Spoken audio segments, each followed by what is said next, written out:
प्यारे बच्चों, आज हम पढ़ेंगे Newton's universal law of gravitation के बारे में।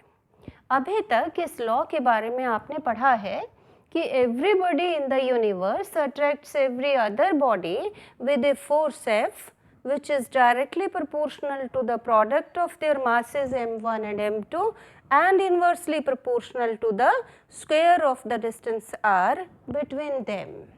और हम ये लिखते हैं magnitude of force between the two masses directly proportional to m1 m2 and inversely proportional to square of the distance r।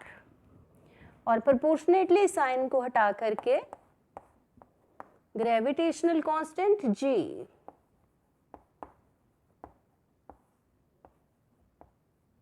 g क्या है? Gravitational constant.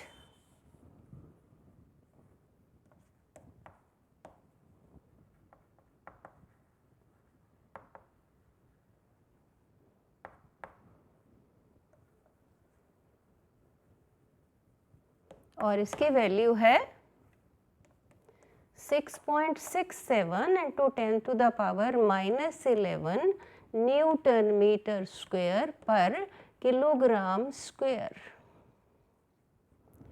लेकिन अब क्या है कि force is a vector quantity, तो इसकी डायरेक्शन भी बतानी चाहिए। तो चलिए पढ़ते हैं Newton's universal law of gravitation in vector form. Consider two masses m1 and m2। इनके पोजीशन वेक्टर्स हैं r1 and r2। r1 is position vector of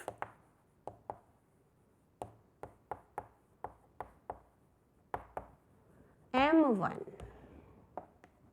और r2 vector position vector of m2। r is the distance between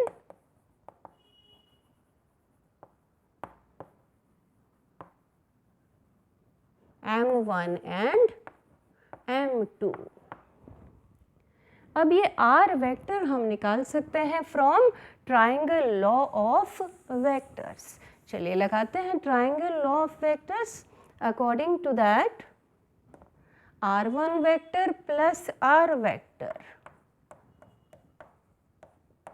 किसके बराबर हो जाएगा? Third side of the triangle taken in opposite order means r2 vector.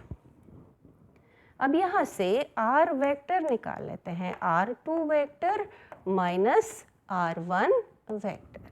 चलिए अब लगाते हैं Newton's universal law of gravitation. According to that law, force on m2 by m1, हम इसको लिखते हैं F21 से, equal to G m1 into m2 over r square into, यहाँ पर हम लगाएंगे डायरेक्शन के लिए r कैप। लेकिन फोर्स जो m2 पर लग रहा है वो किस तरफ लग रहा है? From m2 to m1।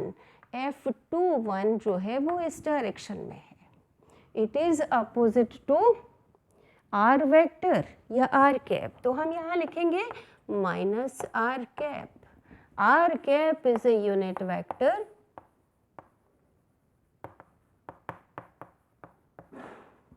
along r vector. तो यहाँ पर minus r cap, negative sign is because F21 vector and r cap are in opposite directions. तो F21 वेक्टर g, ये माइनस इधर लिख लेंगे,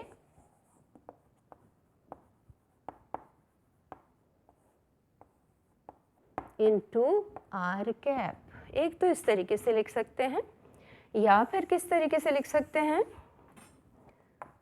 F21 vector equal to minus G m1 into m2 over, साथ में यहाँ पर r से मल्टीप्लाई कर लेते हैं, r से नीचे भी मल्टीप्लाई कर लेंगे तो ये आ जाएगा r cube into r vector over r cube.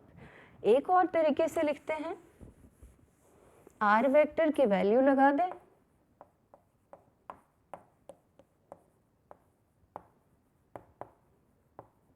r vector किसके बराबर, r2 vector minus r1 vector divided by r2 vector minus r1 vector और ये पावर 3।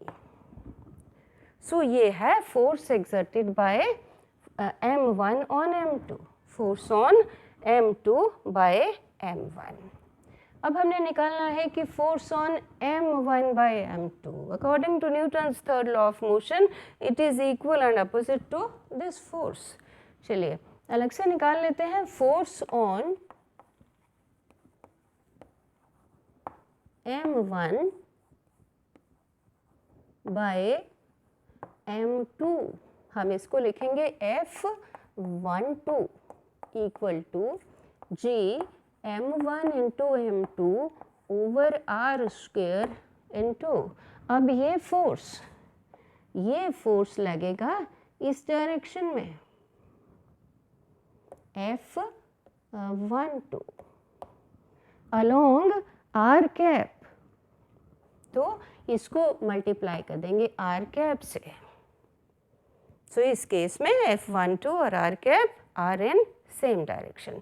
और किस तरीके से लिख सकते हैं, F12 vector is equal to G m1 into m2 over, यहाँ r वेक्टर से r से मल्टीप्लाई कर लें और यहाँ आ गया r क्यूब, या फिर कैसे लिख सकते हैं, F12 equal to G m1 into m2, इसको r वेक्टर की जगह लिखते हैं r2 vector minus r1 vector divided bye r की जगह r2 vector minus r1 vector power 3।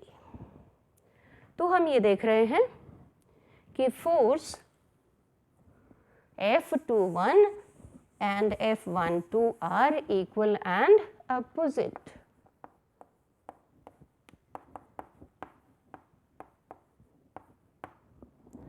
So ये है बच्चों Newton's universal law of gravitation in vector form. Thank you.